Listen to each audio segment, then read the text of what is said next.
back to the channel. Today I've got a really interesting video. I'm going to be putting the RPT ball versus a premium standard golf ball head to head on the Rapsodo range, and we're going to test what the difference is between the two balls. Is there a massive difference in data? Is there a massive difference in carry distance? That's what we're going to find out today. The biggest thing I want to see is there a massive difference in shot shape? Because we all know the RPT ball is specifically designed to measure spin axis and spin. Is the standard golf ball going to have the same algorithms as, say, the Garmin R10 and give a shot shape? That's what we're going to find out today. So what I'm going to do is I'm going to start off by just hitting pitching wedge, then I'll go to 7-iron, then I'll go to 4-iron, then I'll go to driver. We're just going to do full swings today, and we're going to see what the difference is between the RPT ball and the standard golf ball. Okay, so let's get straight into it. I'm going to be hitting into a net. I'll start off with the Rapsodo golf balls at sea level. And I will start off with my pitching wedge. I have got the lights a lot brighter today. So on my previous video, I had a few people commenting saying the missed shots were because of the lights being dim. What I've done today is I've turned the lights to full over my hitting area. So today, hopefully that should be enough light for the Rapsodo to function correctly. I'm still questioning this because I'm trying to rationalize this in my own head. And I'm thinking the only reason the Rapsodo would need light is for the cameras. And all it uses the cameras for are for your swing vision, impact vision cameras, but more importantly, it's using them for spin. So measuring the spin using that impact cam and the RPT golf ball. For detection, I thought it just used the radar. So hopefully this will clear things up today because it does say in the user manual, use it in a well-lit area, but I still don't know whether that's referring to the cameras or is it going to actually help the unit detect a shot. Let's get into it. Let's start with pitching wedge with the RPT ball. Okay, we've had our first shot, and as you can see, we've got a calculated spin and a measured spin axis. That's perfect. 137 yards carry. I mean, that's my pitching wedge. We'll do one more shot because I've done heaps of these shots with the RPT ball. Okay, another good shot. Similar spin axis, similar spin, good contact. We're going to get our carry distance. The biggest thing, and look, that is perfect. That's 136 yards. That is my pitching wedge there. Those are the metrics that you will see for, 8 out of 10 pitching wedges.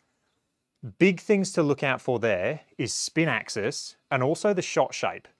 So spin axis is basically going to dictate the shot shape. And you can see on the screen there that it is a right to left shot shape. Let's now switch over to the premium balls and we're just going to see if we get that same shot shape. Okay, so backing out, leaving this session now, we're going to go into net, premium ball, sea level, continue, and we're going to go back to our pitching wedge. And for my premium ball today, I'll just be using a Pro V1.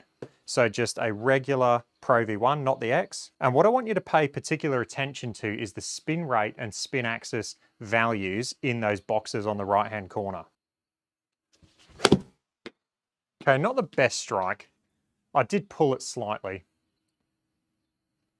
What you'll notice now is that you're not going to see anything in the spin rate or the spin axis boxes. And our carry, we've had 141 yards, which is significantly longer than we had with the RPT ball. But what you'll notice more is the shot shape. Now that shot shape is dead straight. It's not curving either way. Now, why is that? So, unlike with the Garmin R10, this unit won't give you an estimated spin value.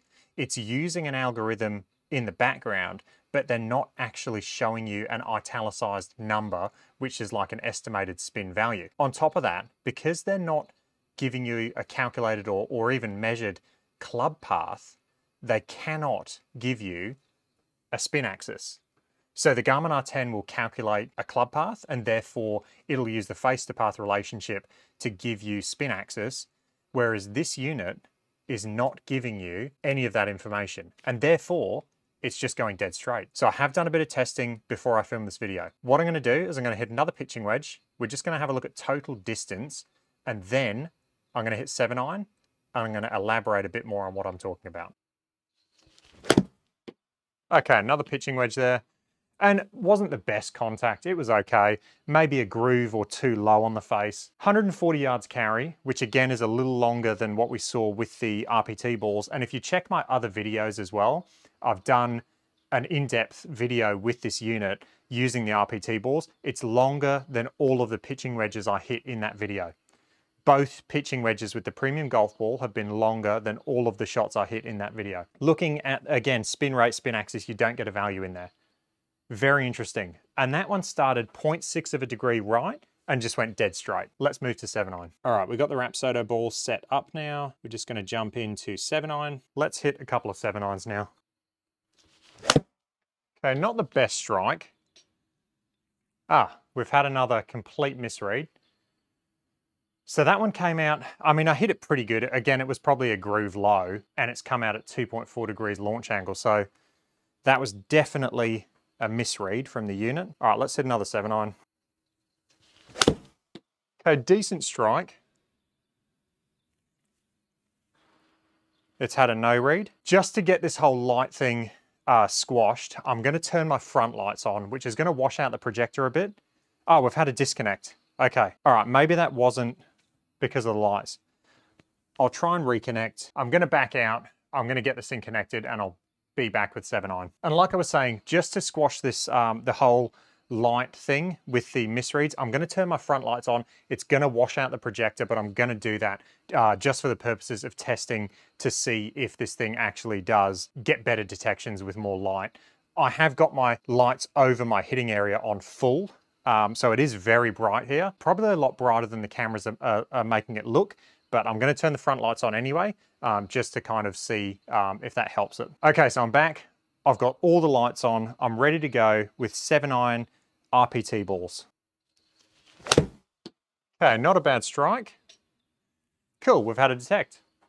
Right, so we had, look at the spin. So spin's there, spin axis is there. Again, we're seeing our draw, seeing the draw on the screen, 171 yards carry. That's perfect data, really good data there. Let's hit one more, but just know that that right there is my 7-iron. Again, great swing. And again, very consistent with the spin, very consistent with the spin axis, very consistent with the ball speed, club speed, and it should go about 170. So that's perfect. Right, now let's jump in and hit the regular premium golf ball and we'll see how we go.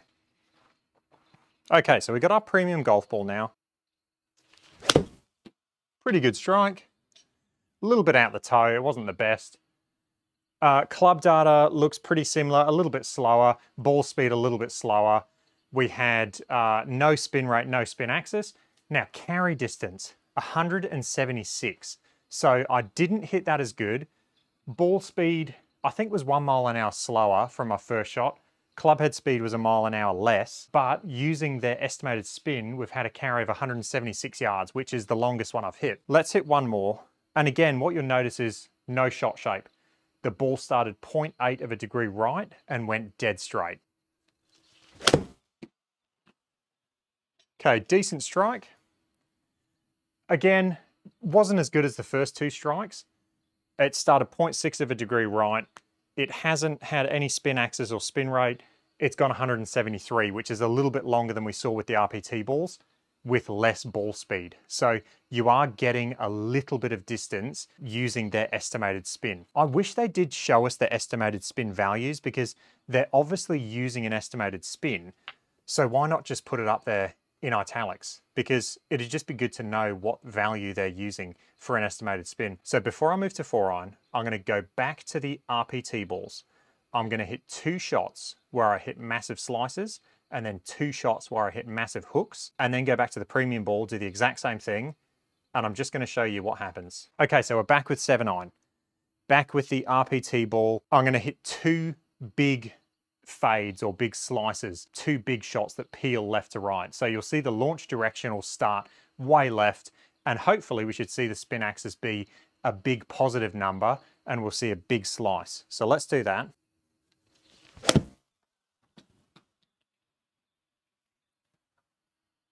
All right, we've had a no read, so I'll try to do that again. We'll hit a big slinging fade. Not as good a contact, but it started 2.3 degrees left and it had a massive fade. So spin axis there, 16.3. So that's kind of what I wanted to show is the shot shape. Let's do an even bigger one. We'll try and start it even further left.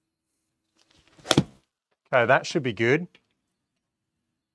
So I didn't quite get to the 20s, but we started 9.4 degrees left. We had a 14.3 positive spin axis, so a big fade. And as you can see on the screen, it's had a massive fade or slice back to the target. That slices. Now let's hit a couple of big hooks. So I'm going to start them way right and have them sling back to the target.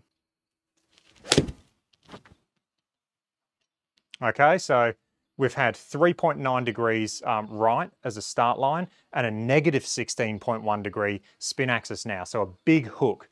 And you can see that started right, hooked back. I'll do one more of those. And again, I'll try and start it even further right. Okay, that was good. 7.6 degrees right launch angle and a negative 17.6 spin axis. Big hook towards the target. Let's do the exact same thing now, but with a premium golf ball. All right, so I've got my 7-iron and I'm gonna do massive slinging fade or slinging slice. That was a really nice shot. Okay, it started 6.4 degrees left, but look at the shot shape. It's gone dead straight. We haven't got a spin rate, we haven't got a spin axis, and therefore the shot's just gone dead straight. I'll do the same thing again. That was a really nice shot. And again, negative 7.1 degrees left launch angle. We're not seeing that slinging fade. We're not seeing any movement. The ball's just going dead straight. Let's do a hook now. It's a big, big hook. That was a good one. Started 7.1 degrees right, dead straight to the right. Look at the distance, 184. We'll do one more of those. Okay, 10.4 to the right and dead straight. Why is this happening? Well, the Garmin R10, what that does, it uses an algorithm to estimate your club path, your club face, and your face to path. With those metrics, it can then estimate a spin axis. And it does this pretty well. Like on, I'd say 90% of the shots, 95% of the shots, the shot shape's good. I can do a massive hook or a massive slice with the Garmin and it will pick up on that. Because this unit isn't calculating any of those metrics, it's just relying on the RPT ball. At this point in time, you will never get shot shape with a premium ball. It's just going to go dead straight indoors. And that's what you got to remember. This is indoors. Let's go to 4-iron because I know people are still going to be interested in carry distances between the RPT ball and the premium golf ball. So I'll hit a couple of 4-irons and then I'll end with a couple of drivers. Okay, we're back with the RPT ball. And if you want to watch distances, go and watch my in-depth initial review. I'll link it in the description below because that'll give you a lot better idea of the actual distances I was getting with all my clubs versus the 2 shots that I'm just hitting now. Not a great strike, to be honest. A little bit out the toe. And we've had a no read. Okay, better strike. There we go, cool. We had, look at that spin axis. So we've got spin axis straight away, which is legit, and carry distance of 209 yards. So that all looks very good, that data. That looks perfect. And I do want to stress, the data you get from this thing with an RPT ball is absolutely fantastic. They just need to sort out the software. Okay, let's hit one more 4-iron. That was a nice strike. That was really nice. Again, spin axis and spins there. Good ball speed, good club head speed, and 207 yards carry. Perfect. Shot shape with the RPT balls is absolutely fantastic. Okay, let's hit our premium golf ball now. Okay, that was a bad strike. I'm going to leave it in. Ball speed was 136, so maybe it wasn't that bad. I did pull it a bit. Looking at distance, carry distance, it's pretty close. Pretty much exactly what we saw from the RPT 4-iron. So that actually looks quite good. Maybe I didn't hit that as bad as I initially thought. It started 1.1 degrees left and it went dead straight. Okay, decent strike. Again, we're not getting any spin rate. Spin axis, launch was 0.3 of a degree right, dead straight. That one there, we had 137 ball speed, so a little bit quicker. Carry distance looks pretty much spot on. It's about 2 yards for every mile/hour increase that you have. So those distances look spot on. Okay, finally, last but not least, the big dog. Let's hit a couple of RPT shots and then a couple of premium shots, and we'll see how we go. Okay, not the best strike. It definitely felt like a toe hook. And as you can see, my spin axis is -7. The rest of the data looks good though. We've had 163 ball speed, 115 club speed, 279 carry. My launch actually looks quite good, but then again, I did hit a toe hook. So, you know, potentially I was hitting a bit more up on the ball. All that data looks exactly what it felt like to hit that shot. So that's perfect.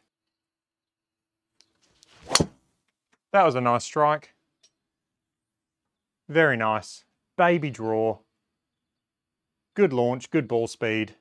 Spin might be a bit high. And we had 276 yards carry. And when I say spin might be a bit high, I'm just critiquing my shot. That measured spin is spot on. The data looks absolutely perfect. Let's hit our premium ball now. Okay, premium ball, Rapsodo range. Not the best strike. Felt like a heel strike. And ball speed's down, so that's legit. So club head speed was still the same, ball speed's down. It'd be interesting to see, okay, 269 yards carry. So because the ball speed was down, the carry distance is slightly shorter. So that's perfect. That's what we wanted to see. Launch direction was dead straight. We didn't have a spin axis. Let's hit another shot. A better strike.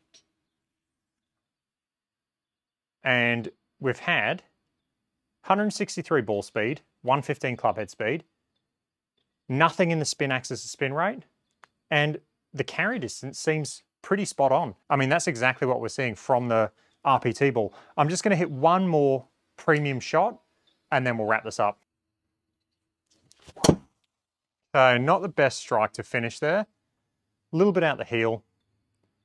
109 miles an hour club head speed, 161 ball speed, 271 for the carry. So, I mean, that data looks really good to me. Okay guys, so wrapping all of that up. First I'm going to talk about carry distances. So carry distances, what we saw, we had the pitching wedge go a little bit longer than the RPT balls. With the RPT balls, I hit a couple of really good shots and they went 137 and 136 yards, which is perfect pitching wedge carry distances for me. With the premium balls, we had one go 141, which is quite long. And yes, you could argue I'm using 2 different golf balls. However, that just seemed a little long to me for the strike. When we went to 7-iron, we saw carry distances also slightly long. The RPT ball looked quite good, quite accurate to what I'd expect. But then again, the premium ball fell within the range that I'd expect to see from my 4-iron. When we went to 4-iron and driver, however, the distances seem to be a lot closer and they actually seem pretty spot on. And this is why I say I really would like to see a spin number that Rapsodo is using for these shots. Give us an italicized spin number because you're obviously using spin in the algorithm. So it'd be good for them to share that information with us. Let's talk about shot shape. Now, it's kind of a little bit disappointing that we're not seeing shot shape indoors using a premium golf ball. And I kind of get why they're doing this from a business point of view, but it's still annoying for the end user. So Garmin, with their algorithm, they give you a little bit more. You get more metrics. Now, they are estimated, but at least you're getting more metrics and you're getting a bit of shot shape. I will do a video on the R10 where I show you that you can actually shape shots with it. It isn't perfect, but the algorithm that Garmin's come up with is pretty close. What was frustrating using a premium ball was when I tried to slice a shot, when I tried to hook a shot, it just went dead straight. So to me, I would like to see Rapsodo come up with an algorithm for premium golf balls just to give us an estimated shot shape. Apart from that, the rest of the data looked pretty good from the unit. Again, driver looked like it was launching low with both balls, and 4-iron looked like it was launching low. Pitching wedge and 7-iron seemed to fall within the correct window. So I think that the launch angle just needs to be slightly tweaked. And finally, before I finish, I did have the lights on. I had the lights on bright. It is seriously bright in here, and we still had a couple of misreads like I saw in my other video. So I would love to hear from Rapsodo whether they're talking about the cameras for the light, because I feel like it's more of a camera thing to have light. With radar, it doesn't require any light. It's radio waves, so it doesn't require light. But I'd love to hear Rapsodo's thoughts on that, because potentially it is. And you know, maybe the unit does like a little bit of light. Maybe it uses the cameras for shot detection. I don't know. I'd love to know this, but of course, Rapsodo don't really tell you this because it's their system. All right, guys, hope you enjoyed that. If you did, let me know. If you got any comments or questions, let me know down below, and I will catch you guys in the next one. Cheers.